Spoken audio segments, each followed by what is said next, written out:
The topic is Meaningful Productivity on the Edge of Chaos by Rajendran Dandabani, Director of Technology, Zoho Corporation. Okay, great. Please put your hands together for Mr. Rajendran Dandabani. That's chaos for you. We are half an hour late. You were expecting a lunch announcement. At a Project Management Institute convention, meaningful productivity on the edge of chaos. Just 5-6 days ago, on Twitter, I saw this tweet. It's from a project manager who runs a machine learning company. He has 310,000 plus followers.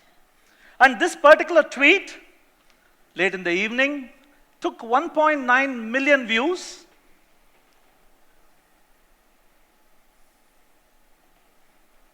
Good enough? Good enough? Let's see what the tweet is. This was the tweet. Software estimates are one of the oldest lie. I didn't expect you to get started so soon. We're just getting started. Look at the second line. We all know they don't work, but pretend they mean something. And later feel enraged when estimating software is science fiction. And this man goes on. They will ask you to estimate something. They will tell you they understand it's not exact, but just bolo na. Just tell me, yeah. Yes? Yeah? I see nodding heads. They will promise they won't hold you to it. And then they will. They always do. Or rather, we always do. Yeah. He gives them advice. Remove quick, simple, straightforward, and easy from your dictionary. When giving an estimate, remove these words. Oh, that's easy, sir. Oh, that's easy, ma'am. It's simple. It's pretty straightforward, with respect to software. Kick them out the door. Never volunteer. Okay, never volunteer an estimate. Do not estimate future work in hours. If it's not today, don't talk about hours tomorrow. Don't talk about weeks for next month. And then a very interesting little tidbit. We have learned so much project management, but did you know the 2-pi method for software estimation? Come on. No medals because you're not going to get any. 2-pi. It seems you have to estimate and then multiply it by 2-pi. That is 2 into 3.14. That is the lower bound. That's the 2-pi method of software estimation. The upper bound, double that. Typically, you will end up a little longer than the whole thing. And somebody responded. He said, every time I read your posts, I laugh.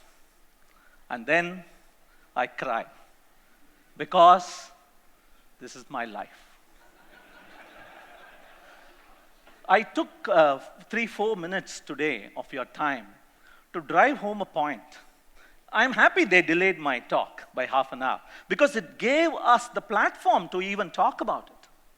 If we can't manage time of a 1.5-day event well enough, 800 people, 17 speakers, what chance do people have against software? What chance? So I am going to talk to you. I'm from Zoho. We have products that manage software projects. We have products that manage project portfolios, risk management, material cost estimation, and everything else. We have a bug tracker. We have an agile sister to our product suite on product management. We call it sprints. We have this all. But in spite of it, why do projects fail? Why are they getting delayed? I kept asking myself that question. This is 21 years ago, friends. It's not last year. This is 21 years ago. We thought Agile is here to stay. It will give us that beautiful mother-daughter time that the previous speaker talked about. But is it? Forbes has an article I think it was printed in August last month. Agile is dead. It's not even a question, is Agile dead? Agile is dead. Go check it out. So I started thinking. I had some burning thoughts, 4 burning thoughts specifically. I'm going to share them here with you. The first one, it's about simplicity. This is how in 1978, Apple launched its Macintosh. It said, introducing the Apple II, simplicity is the ultimate sophistication. When you want to make something more and more sophisticated, it's not about making it more and more complicated. It's about making it elegantly simple. And at the entrance to Apple University, it's a learning institution hidden inside Apple. Many people don't know. Many people who work at Apple don't know. There is this beautiful lithograph of a bull painted by no less than Pablo Picasso. 1945 December to 1946 January he painted it, or rather etched it. But it's not a single panel. It is a sequence of panels where he evolved the art form. It starts with this bull, realistic, a few shadows here and there. And then there is a magnification of specific features. There is a more prominent horn. There are a lot more shadows. It becomes a monster almost. And then he realizes that it's all about lines. And then he removes the unnecessary lines. It goes on and on and on. That is the ultimate sophistication. The remote control. All of us have remotes like these lying around. Have you ever touched any of these buttons? Volume button, channel button, on-off button. Yes? फिर क्या है ये सब? Why are we using them? Apple came with that. That was Apple's response. And the evolution of it, a touch screen here. A touch screen, touch panel rather. The point I'm trying to drive forward here is simplicity has been given a bad name. If it's too simple, we don't pay much. I remember there are software where the user experience and the interface size has been made larger simply because it's costly, yeah? More buttons chahiye. I know, I have worked in that field. They call this the curve of complexity. On the y-axis, simple to complex, but on the x-axis, which is much more important, is the utility value we are deriving from it. As you notice, if something is too simple, it's not giving us too much value. It's just a water bottle, perhaps, and I drink from it, and I throw it away. But as you increase the complexity, the utility value increases, but only up till one point. Beyond that, there is a plateauing, and then it starts dropping. Only when the simplicity increases or complexity drops do we really have high utility. Oliver Wendell Holmes, he is the legal consultant to the White House, Chief Justice in the US Legal Department. 150 years ago, he said, I will not give a penny to the simplicity on this side of complexity, but to simplicity on the far side of complexity, I'll give my life, he said. My question to you all, that burning question to you all is, how often have we ignored something simply because it's simple? What if that simple thing was on the other side of complexity? Think about it. Decision, we know the word, decision. We all know the word. Where does it come from? That word decide. If you break it up, it comes from Latin decidere, de sedere. It means off and cut. Basically, decision means to cut off. Did you know? Decision means to cut off all the things that I'm not going to bother about. that I am not going to mess with, so that I can focus on the one thing and deliver it well. Think about it. English has a lesson for us. The second burning thought, micromanagement. All of us have loved it and now love to hate it. Yeah? Yes. Last week we had a debate in our office speakers club. People from across the hierarchy came in. Folks who had joined us a couple of months ago and folks who had been around for 26 years. They were all there. Interestingly, it was an evenly balanced debate. It wasn't an already foregone conclusion that micromanagement is bad. Yes, of course, micromanagement is bad because it kind of stinks of a lack of trust. You don't trust me and hence you're managing. You're breathing down my back. You're looking over my neck. Yes. And it also means you think the quality will not be good. Right? Our grandma, grandpa used to say, I shouldn't have sent you to the shop. I should have rather gone there myself because I would have done a much better job, much timelier job, much greater quality. And of course, there is that fear of losing control. If that person seems to do that job without my interference, am I even needed? That's happening with AI today. All the beautiful demonstration examples he gave us, what am I doing?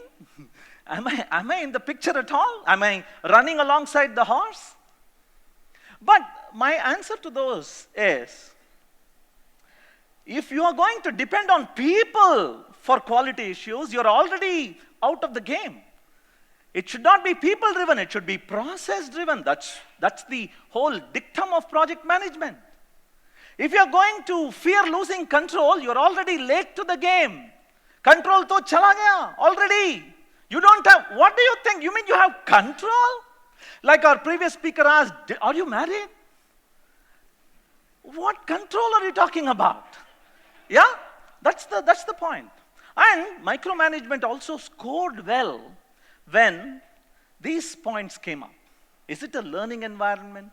Is the person who has joined us requiring support from us? They need micromanagement. Like that baby he showed us, that suckling baby. The mother has to micromanage. The dad has to micromanage.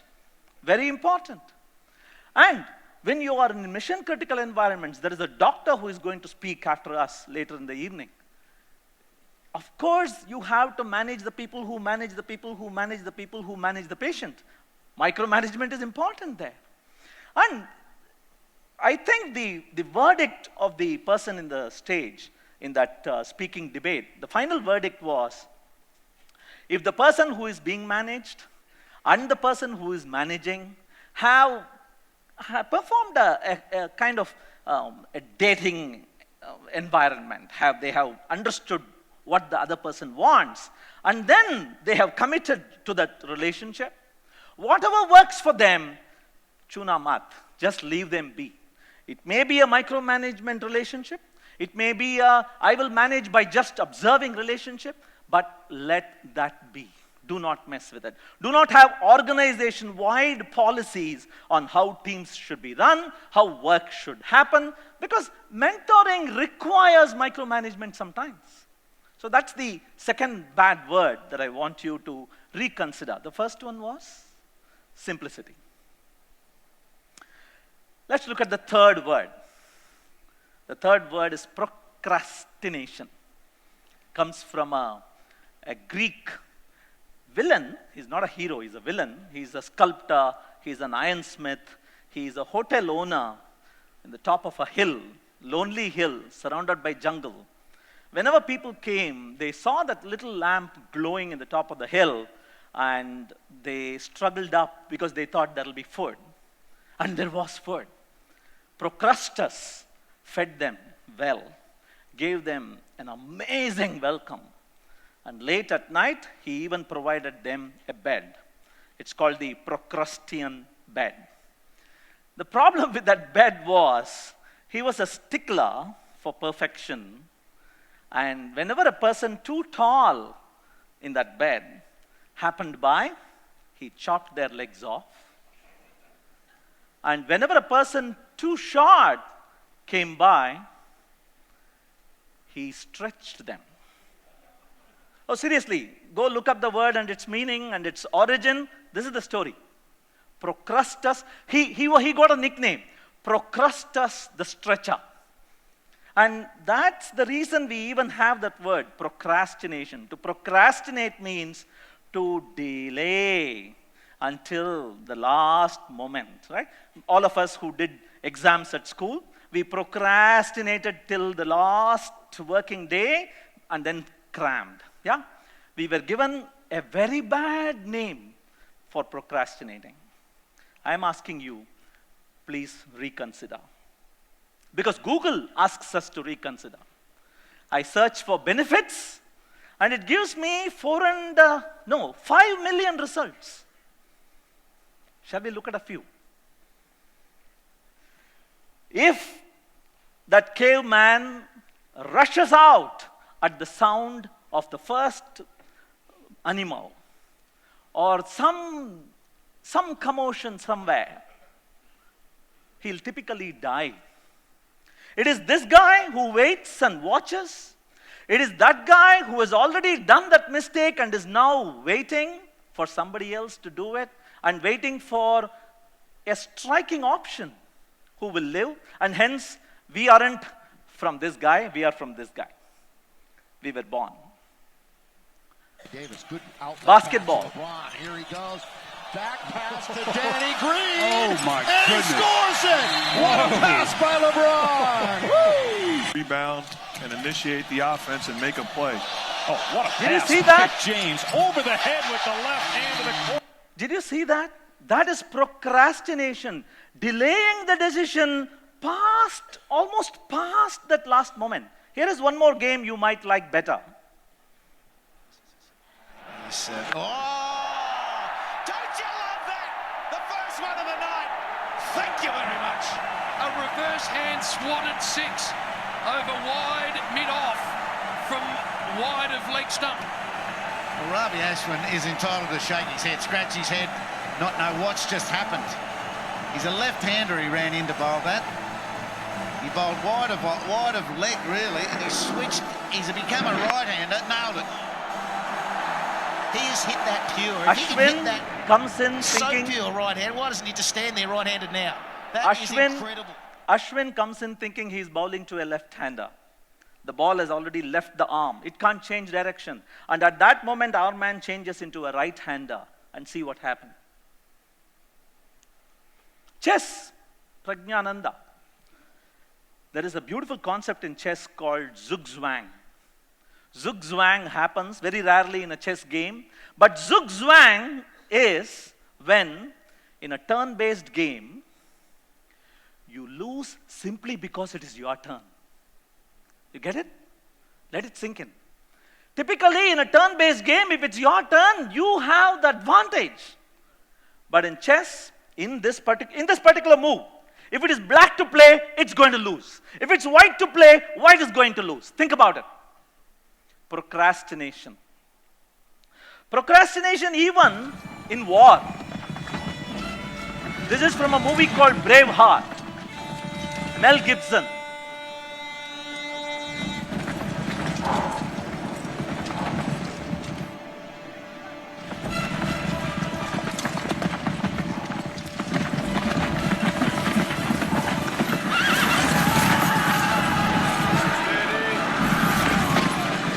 Mounted enemies rushing in to standing enemies.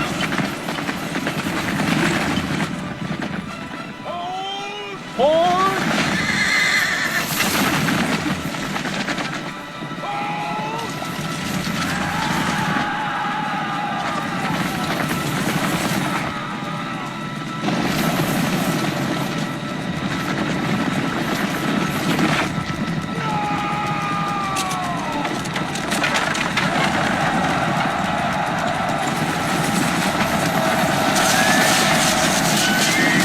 That's murder.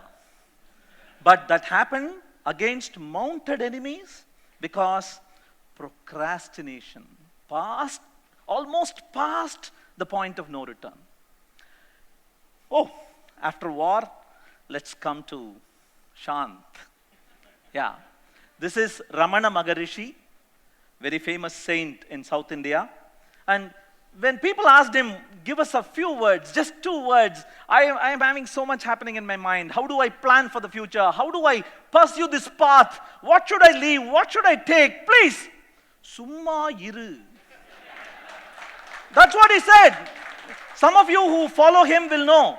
It means, अरे बस बैठे रहो, फिक्र मत करो, सोचो मत, summa iru. There are books written on that single topic. See, I took you on a ride: Hollywood, Bollywood, chess, cricket, football, basketball, philosophy, religion. I want to make a strong case for procrastination. This is Bill Gates, who said, I choose a lazy person to do a hard job because a lazy person will find an easy way to do it. He said that. He said that. Okay, the remote control we saw earlier was never invented by that athletic little kid who was running around all the time. Mommy could say, Arey, oh, turn channel to number 14, the kid will run. Only that lazy kid who was bored by mama. Every time you want me to change channel because you are eating popcorn here sitting, wait, let me do some Arduino stuff. And then, ye button dabao, udhar wo chalega. That was the thought. It's the lazy person who changed it. So there is this word called procrastination. Procrastination is the tendency to work on tasks at the earliest opportunity, even if it means more work or comes with extra costs. Array, please kick this word out of your dictionary. Give that third word, procrastination, a new life. Let's go to the 4th one, the final one. Start with why. We have all read that book by Simon Sinek. Famous book, amazing book. He has a follow-up for it which says, find your why. Beautiful book. How great leaders inspire everyone to take action. See, we have software, like I said already. We have a booth outside. We can help you do the what. We can help you even probably work with the how. But the why, you got to do it yourself. And that should be the important first primary task that you get on before even you get into project managing something. People don't buy what you do, they buy why you do it. The golden circle, he called it. What do you do? I build computers. Yeah? I build computers. Just like Dell builds computers. Just like IBM used to build computers. But how do you do it? How do you do what you do? Oh, I use aluminum. I use robots. I don't even touch with hand. I have the fastest processor. I build them in a secret factory in China where underage kids are working. No, just kidding. I build them. That's my process. But beyond that, why do you do what you do? Apple said, to achieve human potential, to show you what you're capable of. In fact, Steve Jobs, when he first sold the computer, he didn't even talk about a computer. You know what he talked about? He talked about a bicycle. He said, bicycle, that computer is like a bicycle for your mind. That's the analogy he drew. And he said, I want, inside each one of you is a scientist, is an artist, is a sculptor, is a speaker, is a writer. And I want to bring that person out of you. That's my why, and that's why I build computers. Look at these examples. To bring inspiration and innovation to every athlete in the world is Nike. And he even puts a little asterisk there and says, if you have a body, you are an athlete. Just in case you're confused. And only because Nike said this and not, array, we manufacture the world's best shoes, they are able to get into Nike watches, Nike t-shirts, Nike fabric, Nike everything else. Another example, our mission is to organize the world's information resources so that they become widely available and useful for everyone. Company? Google. And only when they decided they'll not build a better search engine. That's a byproduct. I want to organize the world's information. Oh, geographical information, Google Maps. Oh, people in an organization, Google Office. That's how they abstracted the why. Here is another example. Our goal is to be Earth's most customer-centric company where customers can find and discover anything they might want. Amazon started as a bookshop. Bookshop. Jeff Bezos personally mailed books. How did he have that vision? That is starting with why. And hence, we have Amazon Web Services. We have Amazon Prime on TV. How is it connected to selling books? No, it's connected to being customer-centric.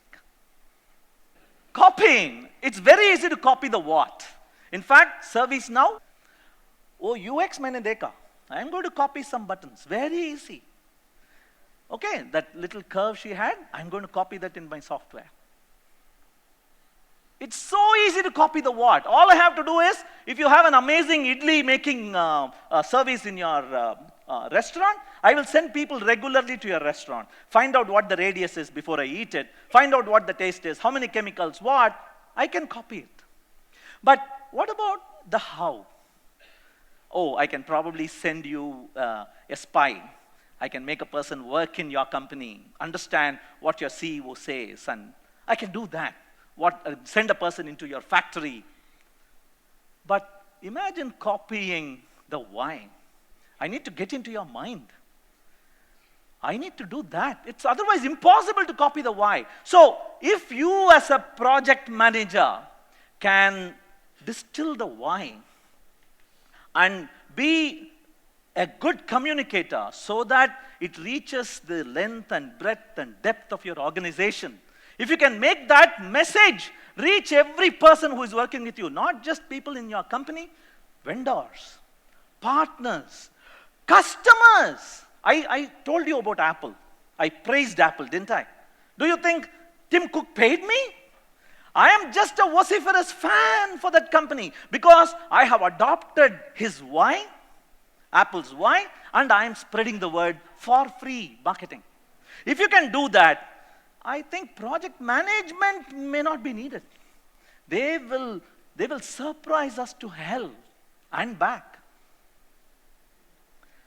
So you need to start with why, have amazing clarity, and that's how you will have a discipline in your how. Because your process can't keep changing. You need to have that discipline. And only when you have the clarity of why and discipline of how will you have consistency in your what. The Apple iPhone will always have a glass in front, aluminum in the back, a logo of Apple, a sound on the left, and a panel of cameras here. But can you say that with any Android phone? They're all over the place. Every time they bring a new phone, something changes. That consistency of what? Which is why you have better phone covers for Apple than for Android. Because kahan hole lagaun? You keep changing everything every time. Hai na? All right then, summarizing, simplicity. Can I hear them? All right, micromanagement. Yes? Yes. See, these four, I can't help you. You need to bother about them yourself. But once you finish these four, we are waiting. Thank you. Wow. Thank you so much, Mr. Rajendran. Thanks a lot for joining us today. Your session was as satisfying as a delicious meal, sir. It left us not only nourished, but also thoroughly delighted. Your expertise and insights were the main course, and the value that you brought in was more like a dessert. Thank you so much for sharing your knowledge with us. And with that, may I request Mr. Harikuttan, President, PMI Kerala Chapter, to felicitate Mr. Rajendran. Thank you. Very nice to meet you. We met in New Delhi. Okay.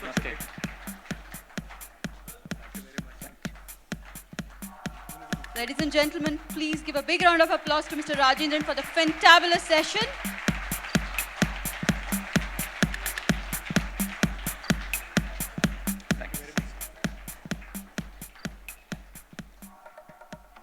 Thank you.